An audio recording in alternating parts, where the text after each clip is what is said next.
ഇവർ തമ്മിൽ ഡൈവേഴ്സ് ആയോ അവിടെയാണ് ക്രേസി കപ്പിൾ ബുമ്മെന്ന് വരുന്നത്. Aunty face, aunty skin, aunty body പറഞ്ഞങ്ങനെ മാറാൻ എന്നെ കിട്ടുന്നില്ല മിസ്റ്റർ.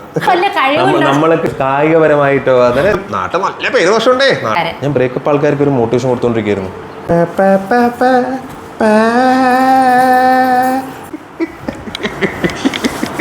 എന്റെ ഗൂഗിൾ പേ നമ്പർ അയക്കുക. ഇവൾക്കുള്ള ആപ്പിൾ മുന്തിരി സാധനങ്ങൾ മേടിക്കണം. ഈ ചൈന ഡോക്ടേഴ്സ് അല്ലേ, എന്തിനാണ് ഇങ്ങനെ ഡിസ്ക്രിമിനേഷൻ? അതെങ്ങനെയുണ്ട് മാർഗം അല്ലെ, ലക്ഷ്യമാണ് പ്രധാനം. നമ്മൾ തൊഴുതു നിങ്ങള് ഞാൻ കാലൊക്കെ പിടിച്ച് അനുഗ്രഹം മേടിച്ച് വെറ്റിലപ്പാക്കൊക്കെ വെച്ചു കൊടുക്കും. ഇങ്ങോട്ട് വന്നേ നീ ഇങ്ങോട്ട് നിന്നേ നീ നേരത്തെ കിട്ടിയാൽ പുളിക്കുമോ? ഈ വീഡിയോക്ക് താഴെ കമന്റ് അടിക്കുമ്പോഴാണ് അവന്മാർക്ക് ഞാൻ ലിങ്ക് അയച്ച് വെറുപ്പിക്കും ഞാൻ.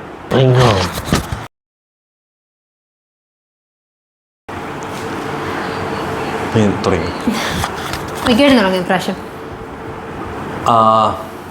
അപ്പോൾ welcome to our channel crazy couple vlogs. അപ്പോൾ കുറേ കാലത്തിന് ശേഷം അല്ല, കുറച്ച് മുമ്പ് ഇതിട്ടുണ്ടായിരുന്നു അല്ലേ, പ്രഗ്നൻസി സ്റ്റോറി ഇട്ടുണ്ടായിരുന്നു. ഇപ്രാവശ്യം അതുകൊണ്ട് കുറച്ച് കമന്റ്സ് വന്നിട്ടുണ്ടായിരുന്നു, വിക്കേണിനെ സംസാരിക്കാൻ അനുവദിക്കൂ എന്ന് പറഞ്ഞിട്ട്. അതുകൊണ്ട് ഞാൻ ഇപ്രാവശ്യം വിക്കേണിന് തന്നെ വേദി ഒഴിഞ്ഞു കൊടുത്തിരിക്കുകയാണ്. അതെ. അപ്പോൾ കുറേ ദിവസങ്ങളായി നമ്മൾ കുറേ ക്വസ്റ്റ്യൻസ് കുറേ മാസങ്ങളായിട്ട് കാണുന്നുണ്ട്. അതായത് ചേച്ചി ഏട്ടൻ ഇവിടെയാണോ, ചേച്ചി അവിടെയാണോ, നിങ്ങൾ ഡൈവേഴ്സ് ആയോ? നോർമലി ഇപ്പോൾ സോഷ്യൽ മീഡിയ നമ്മളിപ്പോൾ നമ്മൾ ഈ ഒരു ഫീൽഡിലോട്ട് വന്ന ശേഷം ടിക്ടോക്ക് ത്രൂ ഒരു ഭാഗ്യം തന്നെയാണ്, apart from our personal job. അപ്പോൾ പക്ഷേ വേറൊരു ഡ്രോബാക്ക് അല്ലെങ്കിൽ ഒരു നെഗറ്റീവ് ഞാൻ അതിൽ കണ്ടിരിക്കുന്നത് വെച്ചാൽ, ഇപ്പോൾ ഒരുമിച്ചുള്ള ഫോട്ടോസ് കണ്ട് പെട്ടെന്നൊരു 2 മാസം ഒരുമിച്ച് കണ്ടില്ലെങ്കിലും ഇവർ തമ്മിൽ ഡൈവേഴ്സ് ആയോ ഒബ്വിയസ് എന്നാണ്. ഞാനായാലും ഇപ്പോൾ കുറേ പേരിനെ നമ്മൾ കാണുമ്പോൾ ഇവർ തമ്മിൽ ഉടയ്ക്കോ അങ്ങനത്തെയൊക്കെ മൈൻഡ് സെറ്റ് നമുക്ക് വരുന്നതാണ്. അപ്പോൾ ഇപ്പോഴാണ് അതിൻ്റെ റീസൺസും അങ്ങനെ പല ചോദ്യങ്ങളുടെ നമ്മൾ Q&A ക്വസ്റ്റ്യൻസ് ഇട്ടപ്പോൾ തന്നെ കുറേ ചോദ്യങ്ങൾ കണ്ടിരുന്നു. അപ്പോൾ നമ്മൾ സ്നേഹിക്കണവൻ്റെ കുറേ കാലം നമ്മൾ നേരിട്ട് ഇൻട്രാക്ഷൻസ് ഇല്ല. അപ്പോൾ നേരിട്ട് നമ്മൾ ഡെയിലി ലൈഫിലുള്ളവർക്കാണെങ്കിൽ നമ്മളെക്കുറിച്ച് അറിയും. അപ്പോൾ അല്ലാത്ത നമ്മളെ സ്നേഹിക്കുന്ന നിങ്ങളായിരുന്നു നമുക്കൊരു മോറൽ സപ്പോർട്ട് അല്ലെങ്കിൽ എന്താ പറയുക, നമ്മളൊരു ബാക്കപ്പ് അല്ലേ. ഇത് ടിക്ടോക്ക് അല്ല, പതുക്കെ പറയൂ. ഞാൻ സംസാരിച്ചു കഴിഞ്ഞാൽ 2 മണിക്കൂറോളം ഇതൊരു സിനിമയായിട്ട് എടുക്കുകയാണെങ്കിൽ കുഴപ്പമില്ല.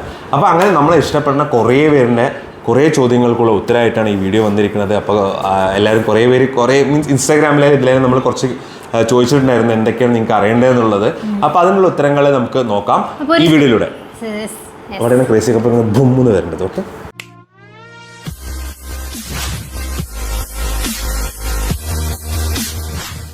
അപ്പോൾ കുറേ Q&A ഞങ്ങൾക്ക് കിട്ടിയിട്ടുണ്ടായിരുന്നു, കമ്മ്യൂണിറ്റി പോസ്റ്റ് ഇട്ടിട്ടുണ്ടായിരുന്നു, അതുപോലെ തന്നെ ഇൻസ്റ്റാഗ്രാമിൽ ഇട്ടിട്ടുണ്ടായിരുന്നു. അപ്പോൾ അതിൽ നമ്മൾ കുറച്ച് റാൻഡം ക്വസ്റ്റ്യൻസ് ആണ് സെലക്ട് ചെയ്യുന്നത്. ഞാൻ എഴുതി വെച്ചിട്ടൊന്നുമില്ല, ഇതിൽ തന്നെ നോക്കി പറയാനാണ്. അപ്പോൾ ക്വസ്റ്റ്യൻസ് ഇട്ടവരുടെ പേര് വായിക്കണം. അപ്പോൾ ഡയറക്റ്റ് അത് യൂട്യൂബിൽ പേര് മറ്റേ ഇൻസ്റ്റാഗ്രാമൊക്കെ നമുക്ക് പേര് വായിക്കാം. യൂട്യൂബിലാണെങ്കിൽ ഡ്രാഗൺ ഗേൾ വേറെ എന്തൊക്കെ പേരുകളുണ്ടല്ലോ, അങ്ങനത്തെ പേരുകൾ, ലിറ്റിൽ പ്രിൻസസ് ഏഞ്ചൽ എന്ന് മേടിച്ചപ്പോൾ എത്രയോ പ്രിൻസസ് ഉണ്ട്. അപ്പോൾ പേര് വേണമെന്നില്ല, നോർമലി എല്ലാവർക്കും അറിയുന്ന കാര്യങ്ങളല്ലേ. അപ്പോൾ ക്വസ്റ്റ്യൻസ് മാത്രം വായിച്ചാൽ മതി.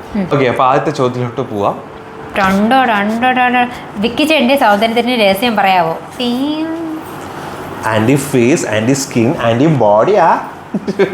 നിവിൻ പോളി ഏതോ സിനിമയിൽ എവിടെയോ പറഞ്ഞ പോലെ അല്ലേ.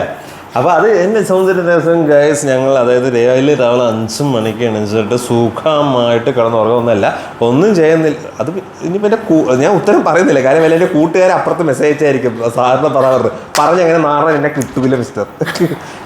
ആക്കിയതാണെങ്കിലോ ശരിക്കാണെങ്കിലും ഒരു രഹസ്യമില്ല. എങ്ങനെ എണീക്കുക, തിന്നുക, പണിക്ക് പോവുക, വരിക, ഉറങ്ങുക. അപ്പോൾ who is your inspiration to crack MBBS? ഉറപ്പായിട്ടും എൻ്റെ അച്ഛൻ തന്നെയാണ് എൻ്റെ ഇൻസ്പിറേഷൻ. ഇപ്പോഴും അച്ഛൻ തന്നെയാണ് എൻ്റെ ഇൻസ്പിറേഷൻ. അച്ഛൻ്റെ അച്ഛൻ ആ ഒരു ഡ്രീമില്ലായിരുന്നെങ്കിൽ ഉറപ്പായിട്ടും ഞാൻ എത്തത്തില്ല. താങ്ക്സ് ടു മൈ എൻ്റെ ഇൻസ്പിറേഷൻ അങ്ങനെയല്ല. ഞാൻ പറഞ്ഞില്ല, എൻ്റെ ഒരു മൾട്ടിപ്പിൾ ലൈൻസ് ഉണ്ടെങ്കിലും എൻ്റെ ബാക്കിൽ ഒരാൾ ചോദിച്ചില്ലെങ്കിൽ ഞാൻ പറയും, എൻ്റെ ബാക്കിൽ ഒരാളുണ്ടായിരുന്നു, പുള്ളി എൻ്റെ അച്ഛൻ. പുള്ളിക്ക് ഒറ്റ ഗോൾ ഉണ്ടായിരുന്നു. അതായത് നമ്മളൊക്കെ ഇങ്ങനെ ദൂരത്തുനിന്നൊക്കെ നിനക്ക് വല്ല കഴിവുണ്ടോടാ, നിനക്ക് കായികപരമായിട്ടോ അതിന് കലാപരമായിട്ടുണ്ടോ, നിന്നെ എറി എന്നൊക്കെ പറയുന്ന സമയത്തും നമ്മൾക്കിപ്പോൾ നമ്മളിങ്ങനെ കാലിന് മേലെ അച്ഛൻ എന്താ വെച്ചാൽ അച്ഛൻ ഏകദേശം ഒരു പുള്ളിക്ക് ഞാൻ ഇപ്പോഴും പറയുന്നത് ജോത്സനായിട്ട് പോയതാണ്. ഇപ്പോൾ പുള്ളി വേറെ ലെവലായിരുന്നു. കാരണം 2010-11 സമയത്ത് തന്നെ പുള്ളി ഓൾറെഡി ഫോക്കസ്ഡ് ആയിരുന്നു, അതായത് 2 മക്കളെയും ബാങ്കിൽ കയറ്റാന്നുള്ളത്. അപ്പോൾ അതുകൊണ്ട് തന്നെ മൂപ്പർ ഇങ്ങനെ എന്ത് വേണമെങ്കിലും സെലക്ട് ചെയ്തോ അവസാനം അല്ല എന്ത് വേണമെങ്കിലും നിനക്ക് തിരഞ്ഞെടുക്കാം, പക്ഷെ അൾട്ടിമേറ്റ് നീ ഇവിടെ എത്തുന്നുള്ളൊരു ഫോക്കസ്ഡ് ആയതുകൊണ്ട് ഞാൻ പറഞ്ഞേ ഒറ്റ റൂട്ട് ഉള്ള റൂട്ട് അതായിരുന്നു എൻ്റെ അച്ഛനുണ്ടായിരുന്നത്. അതുകൊണ്ടാണ് ഇന്ന് ഞാനും ബാങ്കിൽ മാനേജർ, എൻ്റെ ഏട്ടന് ബാങ്കിൽ മാനേജർ. ഞാൻ പണ്ട് എൻ്റെ അച്ഛൻ ബാങ്കിൽ ജോലി പറയുമ്പോൾ ഞാൻ എൻ്റെ ആ വാട്ടിയെ പോകും ജോലി. നമ്മുടെ കല്യാണ രാമനിൽ ഇവൻ പോയില്ലേ, ദിലീപ് എല്ലാത്തിലും എൻ്റെ ആ പാർട്ടി പോകുമെന്ന് പറഞ്ഞ പോലെ അതുപോലെ ഞാൻ പക്ഷേ കറക്റ്റായിട്ട് ബാങ്കിലെത്തി മാനേജറായിട്ട് ഇരിക്കുന്നു. Thanks to my dad. ശരി, ഇനി മുന്നേ നമ്മളൊരു Q&A ചെയ്തിട്ടുണ്ടായിരുന്നു. അപ്പോൾ അതിൽ ഇപ്പം ന്യൂ സബ്സ്ക്രൈബേഴ്സ് കുറേ പേരുണ്ട്. അപ്പോൾ നമ്മൾക്ക് അവർക്ക് വേണ്ടിയിട്ട് കൂടെയാണ്. ചേച്ചിയും ചേട്ടനും ലവ് മാരേജ് ആണോ? അറിയാത്തോണ്ടാ? നിങ്ങളുടെ ഫാമിലിയിൽ ആരാണ് വാശിക്കാരി അതോ വാശിക്കാരൻ? കുറുമ്പോ? നിങ്ങൾ എല്ലാവർക്കും കൂടുതൽ ഇഷ്ടമുള്ള food, place, etcetera? Love marriage ഞാൻ എൻ്റെ ഉടമ്പണത്തിൽ തന്നെ പറഞ്ഞിട്ടുണ്ട്. ലവ് കുറേ ചെയ്താലും മാരേജ് നമ്മൾ അവരെ ചെയ്യരുതെന്ന് ചെയ്യാൻ പറ്റിയില്ല എന്ന്. കാരണം സാഹചര്യങ്ങൾ കാരണം സമ്മർദ്ദം കാരണം അറേഞ്ച് മാരേജിലോട്ട് പോകേണ്ടി വരുന്നു. അതെ, നമ്മുടേത് ഒരു പക്ക അറേഞ്ച് മാരേജ് തന്നെയായിരുന്നു. പക്ഷേ ലോങ് ഡിസ്റ്റൻസ് ഒരു കടമ തന്നെയായിരുന്നു. പക്ഷേ ആ സ്ട്രോങ് ലവില്ല. ജാതകത്തിലായിരുന്നു ദോഷമാണെങ്കിലും നാട്ടിൽ നല്ല പേര് ദോഷമുണ്ടേ. നാട്ടിൽ നിന്ന് പെണ്ണ് കിട്ടിയില്ല, അങ്ങ് തിരുവനന്തപുരം വരെ എത്തി എന്നൊക്കെ പറഞ്ഞാൽ മതിയല്ലോ. ആ ഒരു ഇതിൽ നമ്മൾ രണ്ടുപേരും ഒന്നിച്ചു. ഡെസ്റ്റിനി ഒരിക്കലും എവിടെയാണെങ്കിലും കൂട്ടിമുട്ടിക്കും. അപ്പോൾ അതുകൊണ്ട് തന്നെ അത് ബ്രേക്കപ്പ് ഉള്ളവർക്കുള്ള മോട്ടിവേഷനാണ്. അതായത് ബ്രേക്കപ്പ് ആയി കഴിഞ്ഞാൽ നമ്മൾ ലൈഫ് തീർന്നു എന്നല്ല.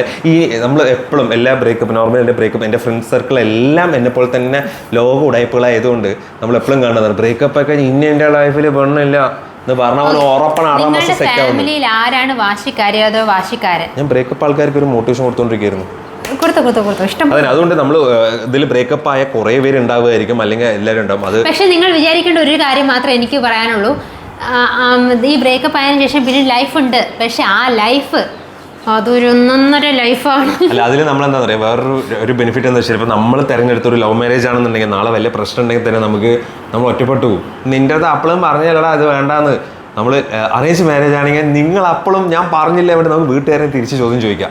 അപ്പം അതുകൊണ്ട് അറേഞ്ച് മാരേജ് ഇസ് ബെറ്റർ. പക്ഷേ അവിടെ ഇതല്ല കാര്യം. നമ്മളെ കയ്യിലിരിപ്പ് പോലെ ഇരിക്കും ലൈഫ്. നമ്മുടെ കയ്യിലിരിപ്പ് പോലെ ഇരിക്കും. പിന്നെ നമ്മൾ വരുന്ന ആളെ നമ്മൾ ആ ഒരു അല്ലേ ബോണ്ടിങ് നമ്മുടെ കയ്യിലിരിപ്പ് പോലെ ഇരിക്കും നമ്മുടെ ലൈഫ് സ്ട്രോങ് ആയിട്ട് ഉണ്ടാവും. അത്ര തന്നെ. പിന്നെ ഇതിന്റെ കൂടെ തന്നെ ആയിരുന്നു ആരാണ് വാശിക്കാരി എന്ന് പറയുമ്പോൾ ഒബ്വിയസ്ലി വാശിയായിട്ട് ഞാനിപ്പോ എനിക്ക് അത് വേണം എന്ന് പറഞ്ഞ് അങ്ങനെ വാശി കാണിക്കാറില്ല. ഞാനത് എടുക്കും. ഞാനങ്ങ് എടുക്കുവാ അങ്ങ് എടുക്കും അല്ലേ. വാശിയല്ല, ഒരു നമ്മൾ തമ്മിൽ അങ്ങനെ വാശി കാണിക്കാനുള്ള എന്തെങ്കിലും ഞാൻ സ്ട്രിക്റ്റ് പറഞ്ഞിട്ടുണ്ടായിരുന്നു അല്ല? എനിക്കങ്ങനെ തോന്നിട്ടില്ല. പക്ഷെ വാശിയുടെ കാര്യമല്ല ഇവിടെ ചേർക്കേണ്ടത്. ആർക്കാണ് ദേഷ്യം? എനിക്ക് ദേഷ്യം കൂടുതലാണ്. എനിക്ക് കുറച്ച് ദേഷ്യം പെട്ടെന്ന് വരാറുണ്ട്. വിക്കറ്റിന് വരാറുണ്ട്. പക്ഷെ വിക്കറ്റിന് ആദ്യമൊക്കെ വന്നിട്ടുണ്ട്. പക്ഷെ ഇപ്പം എന്താണെന്നില്ല, കുറച്ച് ദേഷ്യം കുറച്ച് കൺട്രോൾ ചെയ്യാറുണ്ട്. എന്നാലും അങ്ങനെയൊന്നും അല്ല. അച്ഛനെടുത്തിട്ട് മമ്മിക്ക് അച്ഛനെ ഇഷ്ടം അമ്മനെ ഇഷ്ടം?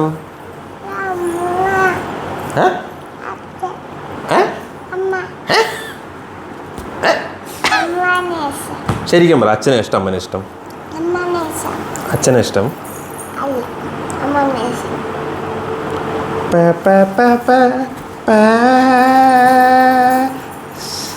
നോട്ട് എവരി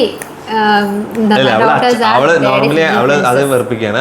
സാധാരണ ഒന്നാമത് ഇങ്ങനെ ഒരു ചോദ്യം നമ്മൾ ചോദിക്കാനേ പാടില്ല. എന്നാലും ഓരോ ചോദിക്കാറേ ഇല്ല. സത്യം പറയാലോ, ടു ബി വെരി ഫ്രാങ്ക്, ഞാൻ ഈ ക്വസ്റ്റ്യൻ ചോദിക്കാറില്ല. പക്ഷെ വിക്കറ്റിന് എപ്പോഴും 15 മിനിറ്റ് ചോദിക്കും അച്ഛനെ ഇഷ്ടം അമ്മയെ ഇഷ്ടം. അല്ല, അവൾ എപ്പോഴും പറയുന്ന ഉത്തരം പറഞ്ഞ എനിക്ക് അച്ഛനെ ഇഷ്ടമാണ് അമ്മേനെ ഇഷ്ടമാണ്. അത് അവൾക്ക് എങ്ങനെ കിട്ടിയെന്ന് അറിയില്ല. അത് നമ്മൾ പഠിപ്പിച്ചതല്ല. ബട്ട് അവൾ അതാണ് പറയാ. അതുകൊണ്ട് I am so proud of you. But അച്ഛന് പക്ഷെ വിക്കറ്റ് ഈ ബാഡ് ക്വസ്റ്റ്യൻ എപ്പോഴും ചോദിക്കും. ഓക്കെ, ഇതുപോലെയാണ് എന്നെ എന്തെങ്കിലുമൊക്കെ ദേഷ്യം വിടുകയോ വിക്കറ്റ് ഇതുപോലെ ചെയ്തുകൊണ്ടിരിക്കും. എനിക്കിങ്ങനെ ദേഷ്യം വരാറുണ്ട്. അപ്പം അങ്ങനെയാണ് കുറുമ്പ് വിക്കറ്റിന് കുറുമ്പ് തന്നെ ഉള്ളൂ. നിങ്ങൾ കുറുമ്പനാണോ? കുറുമ്പ. ചില സമയത്ത് ന്യൂട്രൽ സ്വഭാവം വിക്കറ്റിനുണ്ട്. അതുണ്ട്. പിന്നെ നിങ്ങളുടെ എല്ലാവരും കൂടുതൽ ഇഷ്ടമുള്ള ഫുഡ് എന്ന് പറയുന്ന എല്ലാ ഹോം മെയ്ഡ് ഫുഡ് ഇഷ്ടമാണ്. വിക്കറ്റ് നല്ല നോൺ വെജ് ഇഷ്ടമാണ്. പക്ഷെ എനിക്ക് ബാലൻസ്ഡ് ആയിട്ട് ഇഷ്ടമാണ്. പിന്നെ പ്ലേസ് എന്ന് പറയുന്നത് എപ്പോഴും നമുക്ക് ഇഷ്ടം നമ്മുടെ ഹോം തന്നെയാണ്. മാമിക്കുട്ടിയോടുള്ള ഹോമാണ് ഇഷ്ടം. എന്നാലും ട്രാവൽ ചെയ്യാൻ ഇഷ്ടമുണ്ട്. ട്രാവൽ ചെയ്യാൻ ഇഷ്ടമില്ല എന്നല്ല. പക്ഷേ പർട്ടിക്കുലർലി ഞങ്ങൾക്ക് ഇന്ന പ്ലേസ് പോകണം എന്ന് അങ്ങനെ ഒരു ആഗ്രഹമില്ല. പക്ഷേ എനിക്ക് ദുബായ് വിസിറ്റ് ചെയ്യണം, ആ ഒരു ആഗ്രഹമുണ്ട്. ബിക്കോസ് ഞാൻ ആ കുഞ്ഞ് പ്രായത്തിൽ അച്ഛൻ്റെ കൂടെ അവിടെ ഉണ്ടായിരുന്നു. കുറച്ച് നാൾ ദുബായിലുണ്ടായിരുന്നു. അപ്പോൾ എനിക്ക് അവിടെ ഒന്നുകൂടെ ആ സമയത്ത് ഡെവലപ്ഡ് അല്ല, ദുബായ് ഒന്നുകൂടെ കാണണമെന്നുണ്ട്. അത്രേ ഉള്ളൂ എനിക്ക്. ഞാൻ പിന്നെ ജീവിതത്തിൽ ഇതുവരെ ഫ്ലൈറ്റേ കയറിയിട്ടില്ല. അതുകൊണ്ട് ബട്ട് ഞാൻ കുറേ യാത്ര ചെയ്ത് ഞാനായിരിക്കും വെള്ളക്കാളും. കാരണം വെച്ചാൽ ഇവർക്കൊന്നും ആ ഒരു മൈൻഡില്ല. അതായത് ട്രിപ്പ് അങ്ങനെ പോകണം ഇങ്ങനെ പോകണമെന്നൊന്നുമില്ല. ഞാൻ മാംഗ്ലൂരൊക്കെ ഉള്ള സമയത്തായാലും എവിടെ ആയാലും നമ്മളിങ്ങനെ വീക്കെൻഡ്സ് എല്ലാം ഇങ്ങനെ കറങ്ങും.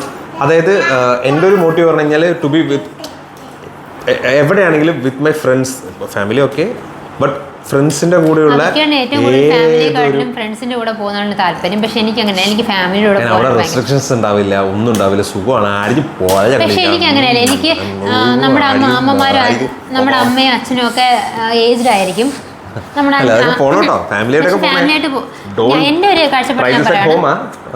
കാഴ്ചപ്പാട് ഞാൻ പറയാണ്. എനിക്ക് ബിക്കോസ് അവര് പണ്ടത്തെ ആൾക്കാരാണ്, അന്ന് ഇത്രയും സൗകര്യം, അവർക്ക് അവരുടെ ഇത്രയും കാശൊന്നും ഉണ്ടായിരുന്നവരല്ല. അപ്പം നമ്മൾ ഇത്രയും പഠിപ്പിച്ച് വലുതാക്കി അവരെ കുറച്ച് സ്ഥലങ്ങൾ കാണിക്കണം.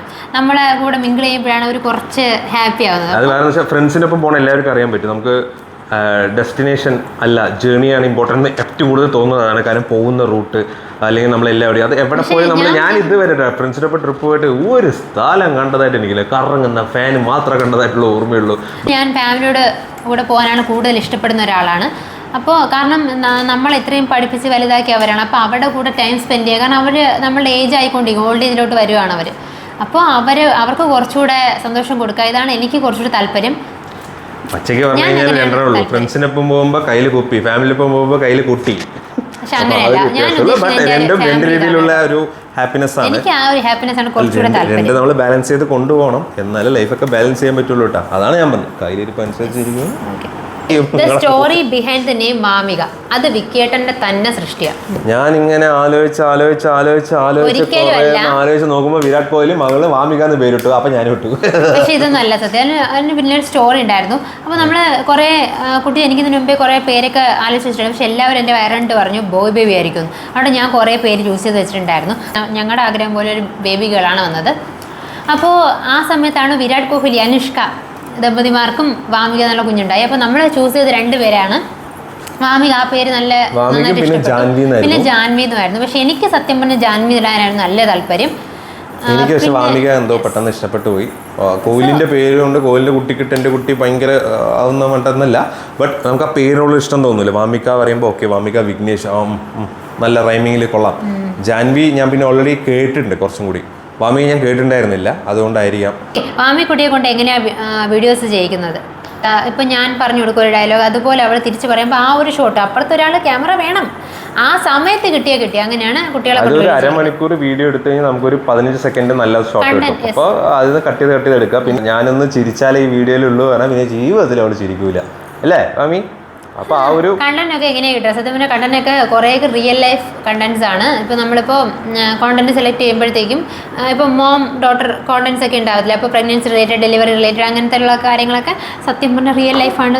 ചേച്ചി എങ്ങനെ എത്ര സ്ലിം ആയത്, ഇനി വെയിറ്റ് ഇനി സ്ലിം ആവില്ലേ ചേച്ചി, ഇപ്പം തന്നെ വല്ലാണ്ടായി എന്നൊക്കെ കുറേ ചോദ്യങ്ങളുണ്ടായിരുന്നു.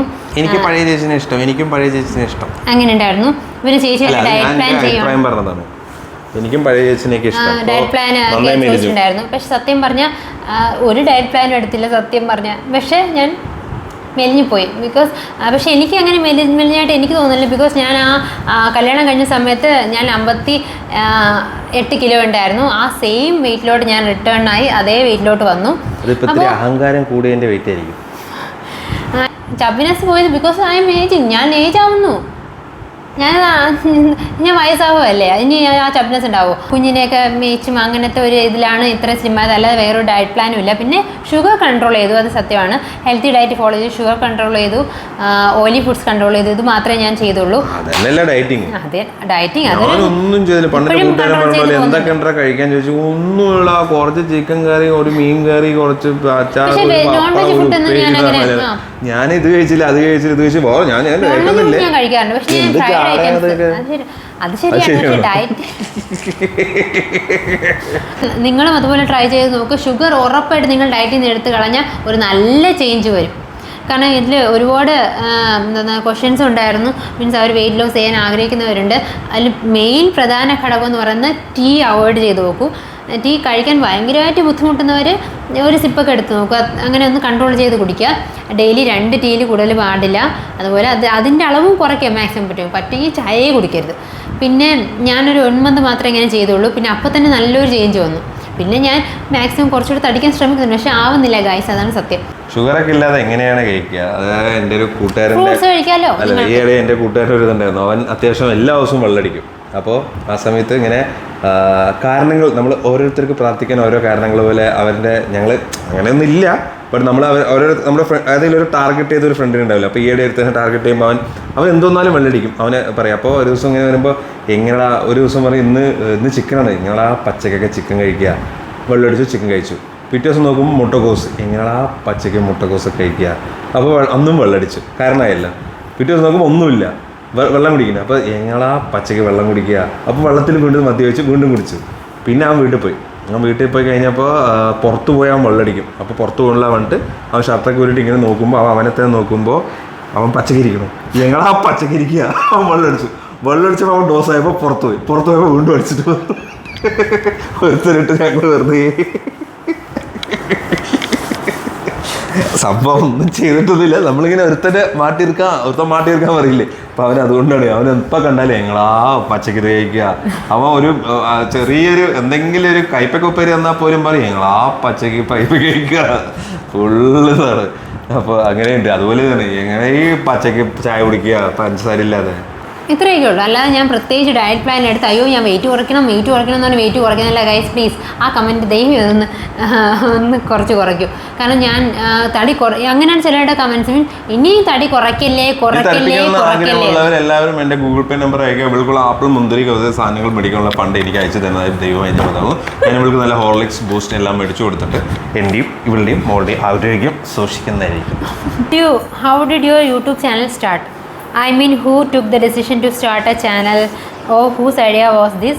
Who is more interested in maintaining this channel? Who is working more on this channel? YouTube start ചെയ്യുന്ന ഐഡിയ തന്നെ എൻ്റെ തന്നെയായിരുന്നു. ബിക്കോസ് അന്ന് ഞാൻ കരുതിയില്ല യൂട്യൂബ് സബ്സ്ക്രൈബേഴ്സ് കിട്ടുമെന്ന് ഞാൻ കരുതിയിട്ടില്ല. അപ്പോൾ സ്റ്റാർട്ട് ചെയ്ത സമയത്ത് എന്നെ ഡീമോട്ടിവേറ്റ് ചെയ്ത ഒരേ ഒരു മനുഷ്യൻ്റെ ഭർത്താവാണ്. അല്ല, ആ സമയത്ത് എന്താ വെച്ചാൽ ഒന്നാമത് തുടങ്ങാമായത് നേരത്തെ. കാരണം എന്താ വെച്ചാൽ ഞാൻ ടിക്ടോക്ക് ഉള്ള സമയത്ത് ടിക്ടോക്ക് ഓൾമോസ്റ്റ് ബാൻ ആവുന്നുള്ളപ്പോൾ തന്നെ നമ്മുടെ വെറൈറ്റി മീഡിയ, ഇപ്പോഴത്തെ ഫേമസ് പേജസ് ഇല്ല, വെറൈറ്റി മീഡിയ, ഷാജി പാപ്പൻ മീഡിയ, ഇവരൊക്കെ നമ്മളടുത്ത് നല്ല ക്ലോസ് ആയിരുന്നു. അപ്പോൾ അവർ പറഞ്ഞു ബ്രോ തുടങ്ങണമെങ്കിൽ ബെസ്റ്റ് ടൈമാണ്, വേഗം യൂട്യൂബ് തുടങ്ങിക്കോ, ഇൻസ്റ്റാഗ്രാം യൂട്യൂബ് വേഗം തുടങ്ങിക്കോ. നമുക്ക് ആ സമയത്ത് ടിക്ടോക്ക് മാത്രമേ ഉണ്ടായിരുന്നുള്ളൂ, യൂട്യൂബൊക്കെ വേഗം തുടങ്ങിക്കോ. അപ്പോൾ അന്നൊക്കെ ആയിരുന്നു നമ്മുടെ മല്ലു ഫാമിലി ഇവരൊക്കെ യൂട്യൂബ് പേജ് അവർ കറക്റ്റ് ടൈമിൽ, അല്ലെ മല്ലു ഫാമിലി ഏറ്റവും കൂടുതൽ സഞ്ജു ലക്ഷ്മി തന്നെ പറയാം. അല്ല, അവരൊക്കെ പിന്നീടാണ്. ഫസ്റ്റ് മല്ലു ഫാമിലിയാണ്. അതായത് ടിക്ടോക്ക് ബാൻ ചെയ്യുന്ന സമയത്ത് അതിന് മുമ്പ് മല്ലു ഫാമിലി അവരാണ്, സുജിൻ അവരൊക്കെയാണ് അടിപൊളി നല്ല ഹാർഡ് വർക്ക് ചെയ്തിട്ട് ആ സമയത്ത് അവർ തുടങ്ങി. അപ്പോൾ നമ്മൾ കാണുമ്പോൾ തന്നെ നമുക്ക് ഇത്രയ്ക്കൊന്നും ചെയ്യാൻ പറ്റില്ല എന്നുള്ളത് നമ്മൾ തുടങ്ങിയിരുന്നില്ല. ബട്ട് അത് കഴിഞ്ഞതും ടിക്ടോക്ക് പോയി ഇൻസ്റ്റാഗ്രാമിലോട്ട് ചാടി, എല്ലാവരും ഇൻസ്റ്റാഗ്രാമിലോട്ട് വന്നു. അപ്പോൾ യൂട്യൂബ് ഇതുപോലെ ഇവിടെ വീഡിയോസ് ഇടുന്നുണ്ട്, പക്ഷെ ഒന്നും ആവാത്തപ്പോൾ ഞാനും വിചാരിച്ചു നമ്മളെ കൊണ്ട് കൂട്ടിയൊന്നും കൂടില്ല എന്ന് പറഞ്ഞിട്ട് പിന്നെ എവിടെന്നോ ആര് ചെയ്ത ഭാഗ്യം ഒരു വീഡിയോ എന്തോ ക്ലിക്കായി. അപ്പോൾ ആ സമയത്ത് രണ്ടുപേരും വർക്ക് ചെയ്യണ്ടായിരുന്നു. ഇപ്പോൾ ഇവളാണ് കൂടുതൽ ടൈം സ്പെൻഡ് ചെയ്യുന്നതും അതിന് വേണ്ടി ചെയ്യുന്നതും. എനിക്ക് പിന്നെ അധികം സമയം കിട്ടാത്തതുകൊണ്ടും പിന്നെ ഇവർ അവിടെയും ഞാൻ ഇവിടെയാണല്ലോ, അപ്പോൾ നമ്മുടെ പ്രോപ്പർട്ടി അവിടെയാണല്ലോ. സത്യം പറഞ്ഞാൽ ഞാൻ ഇപ്പോൾ കുറച്ച് ആക്റ്റീവ് ആയെന്ന് വെച്ചാൽ എനിക്ക് പിന്നെ യൂട്യൂബ് പേജ് സ്റ്റാർട്ട് ചെയ്തു. പക്ഷേ അത്ര എനിക്ക് ഇൻട്രസ്റ്റ് ഒന്നും ഇല്ലായിരുന്നു. പക്ഷേ നമുക്കിപ്പോൾ കുറച്ച് പ്രൊമോഷൻ തുരുപ്പ് നമ്മുടെ പ്രോപ്പർട്ടി മെയിൻ മാമികയും അവിടെയാണ്, അവരാണ്. അപ്പോൾ അവർ തമ്മിലുള്ള കോംബോ, അപ്പോൾ ആ കോംബോ കുറച്ച് പേർക്ക് ഇഷ്ടമായതുകൊണ്ട് കുറച്ച് വീഡിയോ നമ്മുടെ പ്രൊഫഷൻ എന്ന് പറയുന്നത് കൊറോണയെ സ്നേഹിക്കുന്ന കുറച്ച് പേരില്ലേ. കാരണം കൊറോണ ഒന്ന് എല്ലാവരും വീട്ടിൽ നിന്നപ്പോൾ ചെറുതായിട്ട് കൊറോണ ഒന്ന് ചെറുതായിട്ട് പ്രഗ്നൻ്റ് ആയി പറഞ്ഞ പോലെ അല്ലേ. അതായത് കൊറോണ വന്നപ്പോൾ ആ സമയത്ത് കുറേ പേര് വീട്ടിൽ നമ്മൾ സ്ക്രീൻ സ്പേസ് കുറേ കൊടുക്കാൻ തുടങ്ങി. അപ്പോൾ ആ സമയത്ത് പൊന്തി വന്ന കുറേ കപ്പിൾസിൽ ഒരു കപ്പിൾ. ബട്ട് ഞങ്ങളുടെ മോൾ അങ്ങനെ ഉറങ്ങിയിരിക്കുകയാണ് ഗൈസ്, ഇവിടുത്തെ കിടന്ന് ഉറങ്ങിയിരിക്കുകയാണ്. അടുത്തുള്ള ക്വസ്റ്റൻ എന്ന് പറയുന്നത് വാമിക്കുട്ടിക്ക് ചൂസ് ചെയ്യുന്ന പ്രോഡക്റ്റ്സ്. ഇപ്പോൾ ഏറ്റവും കൂടുതൽ ഡയപ്പർ തന്നെ പറയാം. ഇപ്പോൾ മാമിക്കുട്ടിക്ക് ഏറ്റവും കൂടുതൽ ഞാൻ യൂസ് ചെയ്യുന്നത് ലവ് ലാപ്പിൻ്റെ പ്രോഡക്റ്റ് തന്നെയാണ്. അപ്പോൾ ഇപ്പോഴും അവളിവിടെ കിടന്നുറങ്ങുന്നുണ്ട്. അപ്പോൾ ഇത് വേണമെങ്കിൽ കാണിച്ചു തരാം. ലവ് ലാപ്പിൻ്റെ ഡയപ്പറാണ് അവൾ യൂസ് ചെയ്യുന്നത്. സത്യം പറഞ്ഞ റാഷസോ അങ്ങനത്തെ ഒരു കാര്യങ്ങളും വന്നിട്ടില്ല. അല്ല, അത് പല വീഡിയോസ് കാണുമ്പോൾ തന്നെ അവർക്ക് മനസ്സിലായിട്ടുണ്ടാവും ഏകദേശം എല്ലാം ലവ് ലാപ്പിൻ്റെ അത്യാവശ്യം എല്ലാം ലവ് ലാപ്പിൻ്റെ പ്രോഡക്റ്റാണ് യൂസ് ചെയ്യുന്നത്. ഞാനിത് ലൈറ്റ് വെയിറ്റ് ആയതുകൊണ്ടും പിന്നെ നമുക്ക് ഭയങ്കര കംഫർട്ടബിൾ ആണ്. ലീക്കേജോ അങ്ങനെ ഒന്നും ഒരു കാര്യങ്ങളും വരുന്നില്ല. അപ്പോൾ ഞാൻ എപ്പോഴും യൂസ് ചെയ്യുന്നത് ലവ് ലാപ്പിൻ്റെ സുപ്രീം ഡയപ്പർ പാൻസ് ആണ്. ഇതാണ് ലവ് ലാപ്പിൻ്റെ സുപ്രീം പാൻ ഡയപ്പേഴ്സ് എന്ന് പറയുന്നത്. ഇത് 12 hour അബ്സോർബൻസി നൽകുന്ന ഒരു സൂപ്പർ ഡയപ്പറാണ്. ഇതിൻ്റെ ഫ്രണ്ട് പോർഷനും ബാക്ക് പോർഷനും കവർ ചെയ്യുന്നത് നല്ലൊരു കോട്ടണി സോഫ്റ്റ് മെറ്റീരിയലാണ്. വളരെ ഫ്ലെക്സിബിൾ ആയിട്ടുള്ളൊരു മെറ്റീരിയലാണ്. പിന്നെ വരുന്നത് റാഷ് പ്രിവെൻറ്റ് ചെയ്യാനായിട്ട് അലോവേര ലോഷൻ അടങ്ങിയിട്ടുണ്ട്. പിന്നെ ഇതിൻ്റെ ഈ ഒരു മെറ്റീരിയലിൽ എബൌട്ട് 10 million പോർസ് അടങ്ങിയിട്ടുണ്ട്. അതായത് നല്ല ബ്രീത്തബിൾ മെറ്റീരിയലാണ് കൊടുത്തിരിക്കുന്നത്. പിന്നെയുള്ള പ്രത്യേകത എന്ന് പറയുന്നത് നമ്മൾക്ക് ലീക്ക് പ്രിവെൻഷൻ നല്ലോണം നൽകുന്ന ഒരു ഡയപ്പറാണ്. ഇത് കണ്ടോ, ഈ ഒരു സൈഡ് നല്ലോണം കവർ ചെയ്തിട്ടുണ്ട്. അതായത് വാമിക്ക് ഈ ഡയപ്പർ യൂസ് ചെയ്യുമ്പോഴത്തേക്കും റാഷോ കാര്യങ്ങളോ ലീക്കോ ഒന്നും വന്നിട്ടില്ല. പിന്നെ നെക്സ്റ്റ് പറയാനുള്ളത് ഇതിൻ്റെ ഈ ഒരു സൂസോമീറ്ററാണ്. അതായത് കുട്ടി വെറ്റ് ആകുമ്പോഴത്തേക്കും നമ്മൾക്കിത് ഇൻഡിക്കേറ്റ് ചെയ്ത് കാണിക്കും, ഒരു ഗ്രീൻ ലൈൻ ആവും ഇത്. പിന്നെ നെക്സ്റ്റ് ഒരു ഡിസ്പോസൽ ടാപ്പ് പ്രൊവൈഡ് ചെയ്യുന്നുണ്ട്. നമ്മൾക്കിത് ഡിസ്പോസ് ചെയ്യുമ്പോൾ ജസ്റ്റ് ഒന്ന് ഇത് ടാപ്പ് ചെയ്ത് ഡിസ്പോസ് ചെയ്യാം. അപ്പോൾ വളരെ കംഫർട്ടബിൾ ആയിട്ടുള്ള ഒരു ഡയപ്പറാണിത്. വാമിക്ക് കുറേ ഡയപ്പേഴ്സ് ഞാൻ യൂസ് ചെയ്തതിൽ എനിക്ക് ഏറ്റവും ഇഷ്ടപ്പെട്ടതും എനിക്ക് ഏറ്റവും കംഫർട്ടബിളായിട്ടും വാമിക്കും കംഫർട്ടബിളായിട്ടും തോന്നിയ ഒരു ഡയപ്പറാണ് ലവ് ലാപ്പിൻ്റെ സുപ്രീം പാൻ ഡയപ്പേഴ്സ്. ചോദിച്ചിട്ടുണ്ട്, വാമി കുട്ടിയെ വലുതാക്കുമ്പോൾ ആരാക്കാനാണ് ആഗ്രഹം?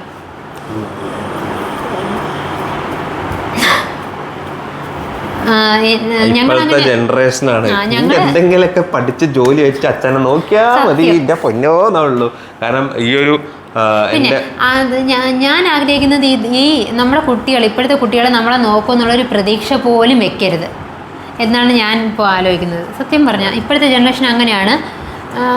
അങ്ങനെയാണെന്നല്ല, അത് നോർമലി എന്താ പറയാ, ഇപ്പോഴത്തെ ന്യൂള്ള ജനറേഷൻസ് ഒക്കെ ഇപ്പൊ നമ്മള് എന്താ പറയാ, ഒന്നും പറയാൻ പറ്റില്ല. നമ്മളൊക്കെയായിട്ട് വല്ലതും സേവിങ്സ് ഒക്കെ ഉണ്ടാക്കിയിട്ടുണ്ടെങ്കിൽ നമ്മളെല്ലാം പണ്ടത്തെ എന്താ വെച്ചാൽ എല്ലാ മക്കൾക്ക് വേണ്ടിയെന്നുള്ളൂ. ഇപ്പോഴത്തെ അങ്ങനെയൊന്നുമില്ല, നമ്മളുടെ ഫ്യൂച്ചറിന് വേണ്ടി നമ്മൾ വല്ലതും ഉണ്ടാക്കുന്നതാണ് ബെസ്റ്റ്. കാരണം ഒരിക്കലും നമ്മളെല്ലാം നമ്മൾക്ക് കുട്ടികൾ കാണുന്ന രീതിക്ക് ഒരിക്കലും ചെയ്തു വെക്കരുത്. ബിക്കോസ് അതേ ഇപ്പൊ നമ്മൾ ആ ഒരു കുഞ്ഞുങ്ങളാണ്. അതിൽ വേറൊരു ഇതെന്താ വെച്ചാൽ ഇപ്പോഴത്തെ പിള്ളേരെ നമ്മൾ അങ്ങനെ പണ്ടത്തെ പോലെ ഇവിടെ ഞാൻ ഡോക്ടറാക്കി ഇത് പഠിപ്പിക്കുന്നില്ല. അവരുടെ രീതിക്ക് അവരുടെ മൈൻഡ് സെറ്റ് ഇപ്പോൾ അവർക്ക് വേണ്ടി എന്നുള്ള ഒരു രീതിയിൽ സെൽഫിഷ് ആണെങ്കിലും ഇറ്റ്സ് ഓക്കെ. കാരണം അതാണ് അവർക്ക് നല്ലത്. കാരണം വെച്ചാൽ അവർക്ക് കുറെ കാര്യങ്ങൾ ഫേസ് ചെയ്യാനോ അല്ലെങ്കിൽ എന്തെങ്കിലും ഒരു സിറ്റുവേഷൻസ് വരുമ്പോഴും അവർ ബോൾഡ് ആയിരിക്കും. അപ്പൊ ഭാവിയിൽ നമ്മളെ പോലെ ഇമോഷണൽ കുറവാണെന്നാണ് നമ്മളിപ്പോഴത്തെ 90s കിഡ്സ് വരെ ആയിരിക്കും ഈ ഒരു സംഭവം ഉണ്ടാവും, ഇമോഷണലി അറ്റാച്ച്ഡ് ടു പാരന്റ്സ് എന്ന് പറയുന്നത്. ഇപ്പോൾ നമ്മൾ കുറേ വീഡിയോസിൽ കാണുന്നത് last generation to see the innocent moms എന്നൊക്കെ പറഞ്ഞിട്ട് കുറേ വീഡിയോസ് ഒക്കെ കാണില്ലേ. അതേപോലെ തന്നെ പിള്ളേരുടെ ആയാലും നമ്മളുടെ ഒരു ജനറേഷനിലുള്ള ഒരു ഇന്നസെൻസ് അല്ലെങ്കിൽ ഒരു അഫെക്ഷൻ ഒരു ഇതൊന്നും ചിലപ്പോൾ ഇനിയുള്ളവർ കാണില്ല. ബട്ട് അവർക്കുള്ളത് മാക്സിമം ചെയ്യുക, നമുക്കുള്ളത് നമ്മൾ സേവ് ചെയ്യുക, അവർക്കും കൂടെ ചെയ്യുക. പക്ഷെ ഒരു സ്റ്റേജ് ആകുമ്പോൾ they will probably learn to leave. എങ്ങനെയാണ് അവരുടെ സ്റ്റേജ്, ഞങ്ങൾ എങ്ങനെ എന്ത് ചെയ്യണം, എങ്ങനെ സേവ് ചെയ്യണം, എങ്ങനെയാണ് ഞങ്ങളുടെ ലൈഫ് മുന്നോട്ട് പോകുക, അത് അവർ പ്രോബബ്ലി തിങ്ക് ചെയ്യും. അപ്പോൾ ഒരിക്കലും നമ്മൾ അന്ന് റിഗ്രറ്റ് ചെയ്യരുത്. യെസ്, നമ്മുടെ കിഡ്സാണ്, പക്ഷെ നമ്മൾ ഒരിക്കലും നമ്മൾ റിഗ്രറ്റ് ചെയ്ത്. കാരണം അയ്യോ അന്ന് നമ്മുടെ ആ ഒരു കുട്ടിക്കാലത്ത് നമ്മൾ അവരുടെ ഒരുപാട് നോക്കിയിട്ട് ഞങ്ങൾ ആ ഒരു ഓൾഡ് ഏജിൽ അവർ നോക്കിയില്ലല്ലോ എന്ന ഒരു ആ വിഷമം ഇനി ഭാവിയിൽ അല്ലേ, പ്രൊഫഷനും അല്ലേ. മേ ബി അത് എൻ്റെ ഒരു കൂട്ടുകാരൻ പറഞ്ഞത് അവൻ്റെ പ്ലാൻ എന്താ വെച്ച് കഴിഞ്ഞാൽ 5-6 കുട്ടികൾ ഉണ്ടാക്കുക. അപ്പോൾ ഏതെങ്കിലും ഒരുത്തം നോക്കിയാൽ കഞ്ഞി കുടിച്ച് പോകാൻ വേണ്ടിയിട്ടാണ് അവൻ്റെ ഫോക്കസ് മൊത്തം അതിലാണ്. ഞാൻ ഒരിക്കലും അങ്ങനെ പറയത്തില്ല. ബിക്കോസ് ഈ ഒരു സ്ട്രാറ്റജി ആണെങ്കിൽ പോലും 6 കുട്ടികളെ നമ്മൾ നോക്കണം. അപ്പോൾ നമ്മളുടെ എക്സ്പെൻസും എല്ലാ കാര്യങ്ങളും ഉണ്ട്. പക്ഷെ നമ്മൾക്കിപ്പോൾ നമ്മുടെ ലൈഫിൽ പിന്നെ ഒരു ചൈൽഡിനെ ഒരു കല്യാണം കഴിയുമ്പോൾ ഒരു കുഞ്ഞ് വേണമെന്നുള്ളത് അവരുടേതായ തീരുമാനമാണ്. ഒരു കുട്ടിയാണെങ്കിലും 2 കുട്ടികളാണെങ്കിലും നമ്മൾ അവരെ അവർക്ക് വേണ്ടിയിട്ടുള്ളത് നമ്മൾ കറക്റ്റ്. ഞാൻ എൻ്റെ സബ്സ്ക്രൈബേഴ്സിന് സജസ്റ്റ് ചെയ്യുന്നത് എപ്പോഴും ഒരു life insurance schemes, medical insurance അങ്ങനെയൊക്കെ. ഇതിപ്പോൾ എൻ്റെ ബാങ്കിൻ്റെ പ്രൊമോഷനല്ല, ഞാൻ ലൈഫിൽ മീൻസ് കാണുന്നതാണ്. കാരണം ഇപ്പോൾ എനിക്കൊരു ഗവൺമെൻറ് ജോബ് ആയതുകൊണ്ട് എൻ്റെ ബാങ്ക് ജോലി ഉള്ളതുകൊണ്ട് നമുക്കിപ്പോൾ എന്തെങ്കിലും ഒരു ബാക്കപ്പ് സപ്പോർട്ടും പ്രൊമോഷനും കാര്യങ്ങളൊന്നല്ലേ. കാരണം ആസ് എ ബാങ്ക് മാനേജർ, എന്താ പറയുക, ഞാൻ കുറേ പേരുടെ ലൈഫിൽ റിയൽ ലൈഫ് സിറ്റുവേഷൻസ് കണ്ടുകൊണ്ട് നമ്മൾ എപ്പോഴും life insurance scheme, life insurance, health insurance. ഇപ്പോൾ ഹെൽത്ത് ഇൻഷുറൻസ് ഇപ്പോൾ നോർമലി എൻ്റെ ബാങ്കിലൊക്കെ ഹെൽത്ത് ഇൻഷുറൻസ് എങ്ങനെയാണെന്ന് വെച്ചപ്പോൾ നമ്മളിപ്പോൾ ഒരു 5 ലക്ഷത്തിൻ്റെ ഇൻഷുറൻസ് എടുക്കുകയാണെങ്കിൽ വർഷത്തിന് ചിലപ്പോൾ ഒരു 6,000 രൂപ അടയ്ക്കണം.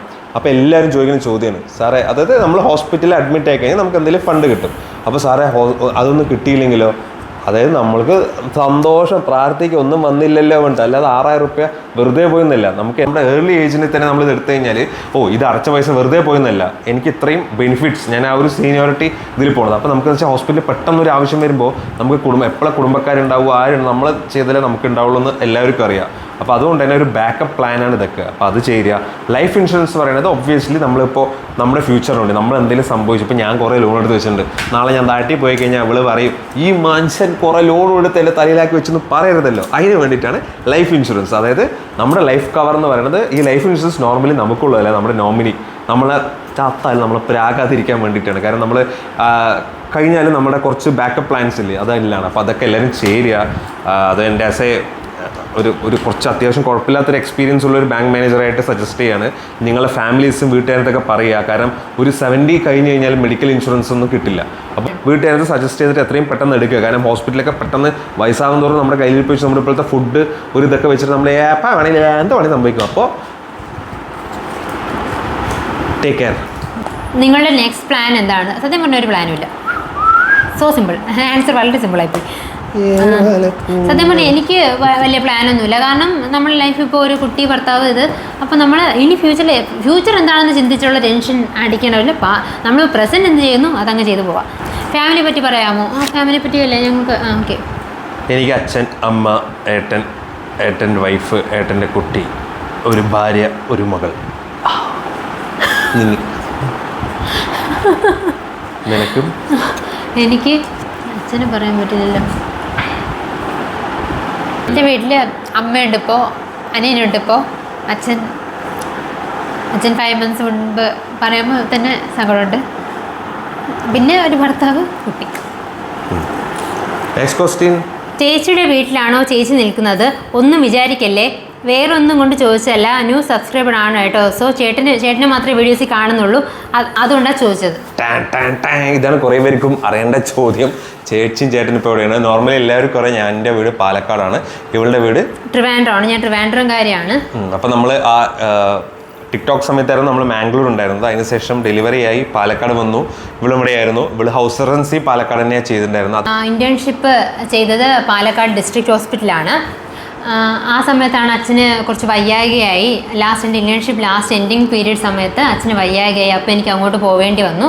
ഇന്റേൺഷിപ്പ് കംപ്ലീറ്റ് ചെയ്തിട്ട് പിന്നെ ഇടയ്ക്കിടയ്ക്ക് കുറച്ച് ലീവുകളും അങ്ങനെ കാര്യങ്ങളായിട്ട് ഞാൻ പോയി. പിന്നെ ഇന്റേൺഷിപ്പ് കംപ്ലീറ്റ് ചെയ്തപ്പോൾ അച്ഛൻ്റെ ഡിസീസ് പ്രോഗ്രഷൻ കുറച്ചൊന്ന് വേഴ്സ്റ്റ് ആയിപ്പോയി. അപ്പോൾ ഞാൻ വിചാരിച്ചു അവിടെ തന്നെ കുറച്ച് നാൾ അച്ഛൻ്റെ കൂടെ കുറച്ച് സ്പെൻഡ് ചെയ്യാമെന്ന് വിചാരിച്ചു. അച്ഛൻ ബാഡ് ലക്ക്. അച്ഛൻ ഇപ്പോൾ 5 months ആയി ഞങ്ങളെ വിട്ടുപോയിട്ട്.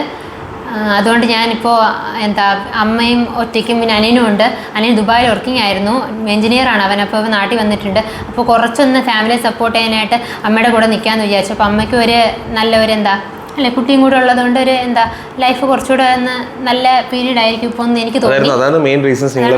അതായത് ഇപ്പോൾ ഇതിൽ കുറേ പേര് വീഡിയോസ് നമ്മൾ താഴെ സ്ഥിരം വരുന്ന ഇപ്പോൾ കാണാറില്ലാത്ത റീസൺ ഇതാണ്. നമ്മൾ കാരണം അൾട്ടിമേറ്റ് മീൻസ് നമ്മുടെ ഫസ്റ്റ് പ്രയോറിറ്റി ഫാമിലി ആയതുകൊണ്ട് തന്നെ ഇപ്പോൾ ഒബ്വിയസ്ലി ഇവരിങ്ങനെ പോണത് കൊണ്ട് തന്നെ വലിയൊരു ലോസ് എനിക്കാണ്. എനിക്കിപ്പോൾ മോളുടെ ആ ഒരു ചെറുപ്പകാലം അല്ലെങ്കിൽ അവളുടെ ഒരു സ്റ്റേജസ് ഒക്കെ എനിക്ക് മിസ്സാവും. ബട്ട് ഒരു രീതിയിൽ എല്ലാവർക്കും എല്ലാം ഒരേപോലെ ഉണ്ടാവില്ല എന്ന രീതിയിൽ അതെ, നമ്മുടെ ഫാമിലിയിൽ എന്നെ വളർത്തി വിട്ടത് എൻ്റെ അച്ഛനാണ്. അപ്പോൾ ആ പീരീഡ് എനിക്ക് കൂടെ നിൽക്കണമെന്നൊരാഗ്രഹം തോന്നി.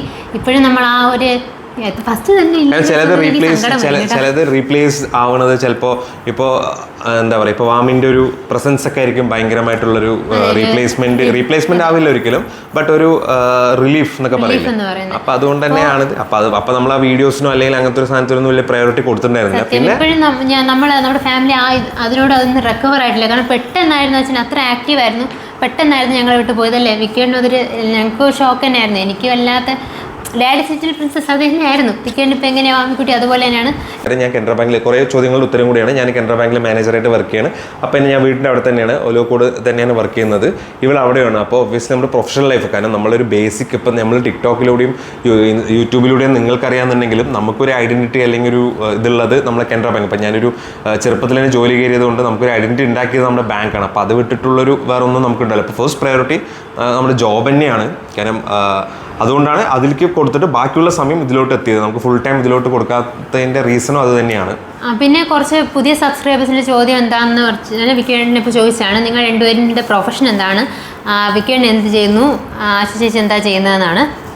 അല്ലെ, ഞാൻ കനറ ബാങ്കിൽ മാനേജറായിട്ട് വർക്ക് ചെയ്യുന്നു. ബാങ്കിൻ്റെ പേര് പറയാമോ? ഓക്കെ.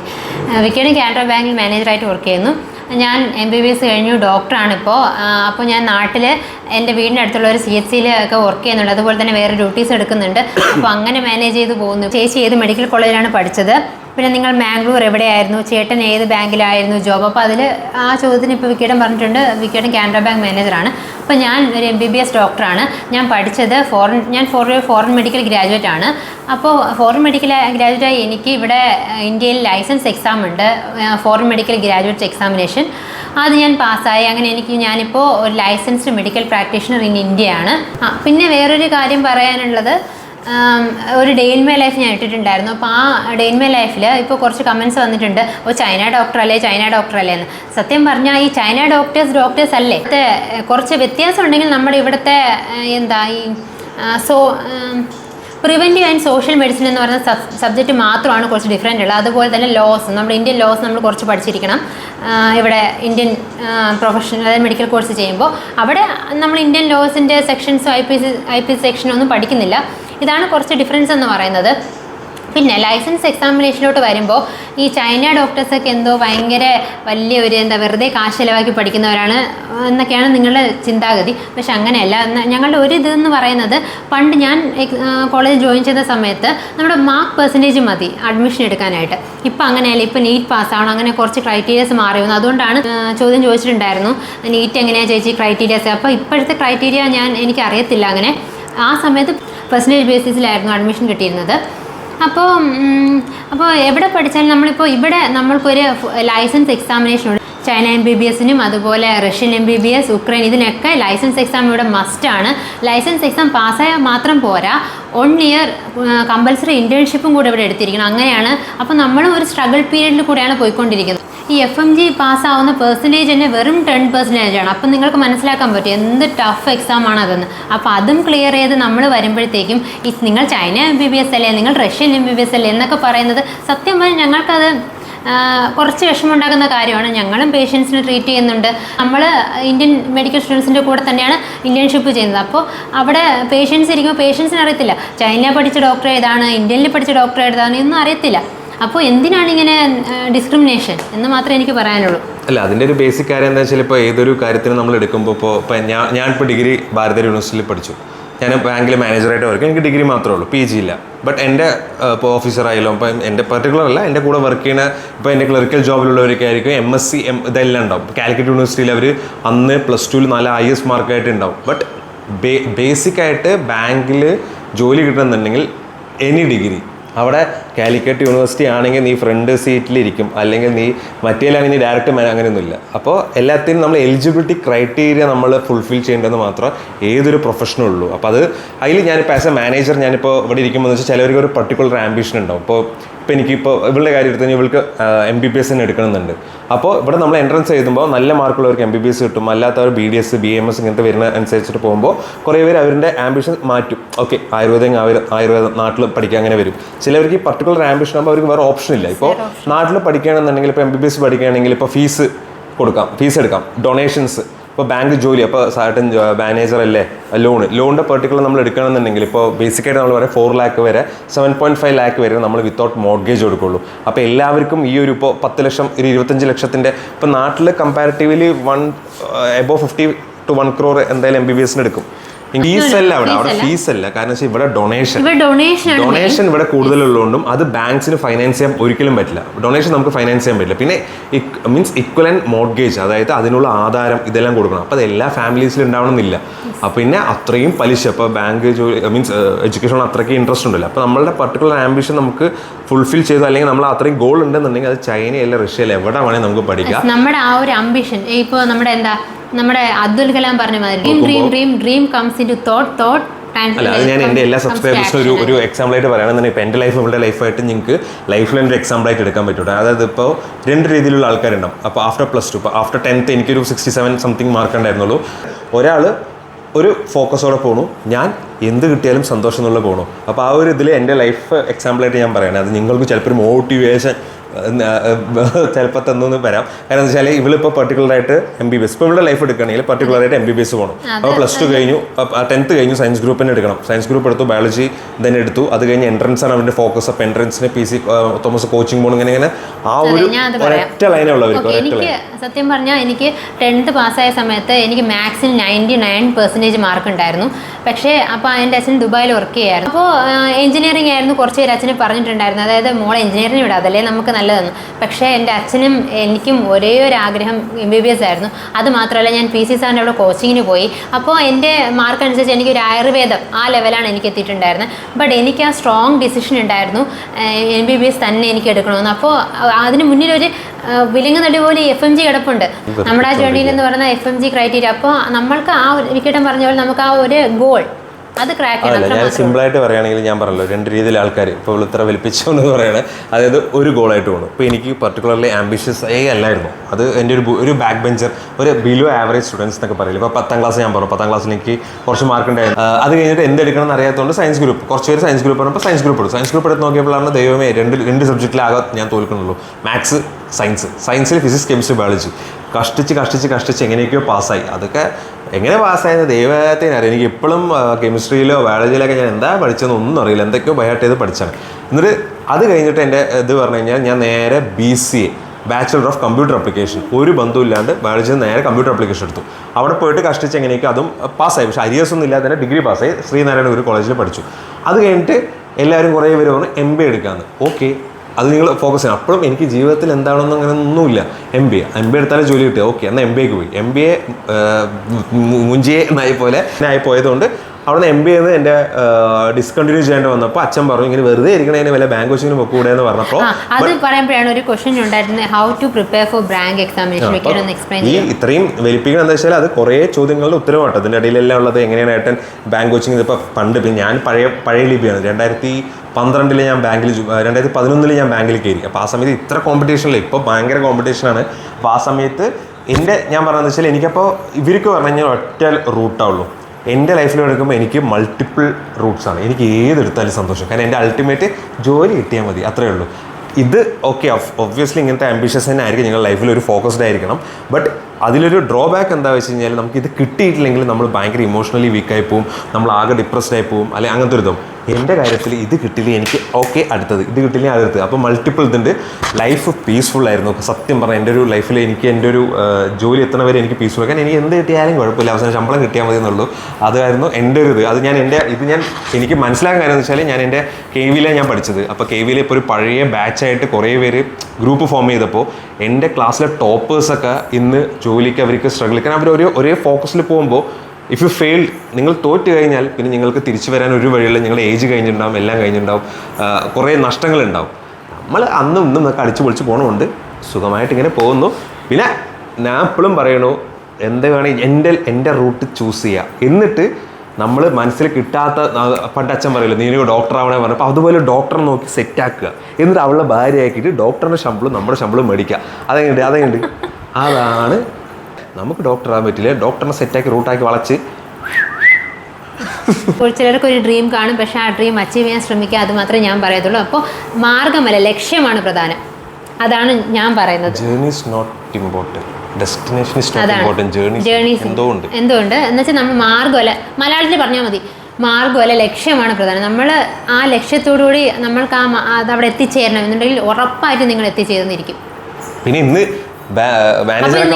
കാലിന് മേലെ കാലിട്ട് ആരെങ്കിലും MBBS പഠിക്കാൻ വരികയാണെങ്കിൽ നമ്മൾ ലോണൊക്കെ നമുക്ക് ഡിസൈഡ് ചെയ്യാം, നോക്കട്ടെ, ആലോചിക്കാം. ആ ഒരു പവർ. അപ്പോൾ ഇതൊരു മോട്ടിവേഷനും കൂടെയാണ്. വിൽക്കേണ്ട വഴിക്ക് പോകുന്നുള്ളത് വിൽക്കേണ്ട വഴിക്കും പോകാം, എൻ്റെ വഴിക്ക് വരാനുള്ള. അപ്പോൾ നമ്മൾ ചിലതിൽ തോറ്റ് കഴിഞ്ഞാൽ നമ്മൾ മീൻസ് നമ്മൾ നഷ്ടപ്പെട്ടു എന്നല്ല, നമുക്ക് കുറേ വഴികളുണ്ട്, മെനി ഓപ്ഷൻസ്. പിന്നെ പക്ഷെ നിങ്ങൾക്ക് വേണ്ടി ഗോഡ് ചൂസ് ചെയ്തിരിക്കുന്നത് ദ ബെസ്റ്റ് ആയിരിക്കും എന്ന് മാത്രം ചിന്തിക്കുക. കാരണം വെച്ചാൽ നമ്മൾ ബാങ്കിലൊക്കെ വർക്ക് ചെയ്യുന്നുണ്ട്, മീൻസ് മെയിനായിട്ട് കേട്ടോ. നമ്മളിപ്പോൾ ഇവിടെ നോക്കുമ്പോൾ അയ്യോ ഇന്ന് വീഡിയോക്ക് നമ്മുടെയൊക്കെ കാര്യങ്ങൾ പറഞ്ഞാൽ ഇങ്ങനെയൊക്കെ ആയിരിക്കും, അയ്യോ നമുക്ക് ഇന്ന് ഇതായില്ലല്ലോ, എൻ്റെ ഇവിടെ മോക്കൂരി വന്നല്ലോ, അല്ലെങ്കിൽ എനിക്ക് ഇതിൽ പറ്റിയില്ലല്ലോ, ഇങ്ങനെ ചെയ്തത്. പക്ഷേ ഞാനിപ്പോൾ ഏകദേശം 2011 മുതൽ 2024 വരെ ബാങ്കിൽ വർക്ക് ചെയ്യണം. അപ്പോൾ നമ്മുടെ അടുത്ത് ലോൺസ് അപ്രോച്ച് ചെയ്യുന്നത്, ഇപ്പോൾ ഒരു 10,000 ലോൺ അപ്രോച്ച് ചെയ്യണമെന്ന് പറഞ്ഞാൽ അവർക്ക് ചിലപ്പോൾ ഒരു മരുന്ന് ഒരു മാസം, ഒരു 3 മാസത്തേക്ക് അവർക്ക് ഓവർകം ചെയ്യാനുള്ള ഒരു മരുന്നിൻ്റെ പൈസ മാത്രമായിരിക്കും. നമുക്കൊരു 10,000 പറഞ്ഞു കഴിഞ്ഞാൽ ആ ഒരു കുറച്ച് ചിലവ് ചെയ്യാൻ അത്ര ഒരു നമുക്ക് ചെറിയ ഇതല്ലേ. ബട്ട് ഈ ഒരു അതിൻ്റെ വില, പൈസൻ്റെ വിലയൊക്കെ നമ്മൾ മനസ്സിലാക്കാൻ തുടങ്ങിയത് അതുകൊണ്ടാണ് കേട്ടോ. കാരണം കുറേ പേരുടെ ലൈഫ് സ്റ്റോറി, കാരണം നമ്മുടെ ഒരാൾ സാറേ ഒരു 10,000 രൂപ ലോൺ തരാൻ പറ്റുമോ എന്ന് ചോദിക്കുമ്പോൾ എന്തിനാണ് നമ്മൾ ചോദിക്കും. അപ്പോൾ അതിൻ്റെ പർപ്പസ് ഇത് കേട്ട് തന്നെ നമ്മളൊക്കെ എത്ര ഭാഗ്യവാനാണെന്ന് വിചാരിക്കും. അപ്പോൾ അതുകൊണ്ട് തന്നെ ബി ഹാപ്പി, സ്റ്റേ ഹാപ്പി. പിന്നെ മറ്റുള്ളവരുടെ ലൈഫിൽ നമ്മൾ അധികം നുഴയാതെ നമ്മുടെ സ്വന്തം ലൈഫ് മാത്രം നോക്കിയിരുന്നു കഴിഞ്ഞാൽ വലിയ കുഴപ്പമില്ലാതെ അങ്ങനെ പോകും. പിന്നെ പ്രശ്നങ്ങളില്ലാത്ത വീട് എവിടെയാണ് അല്ലേ?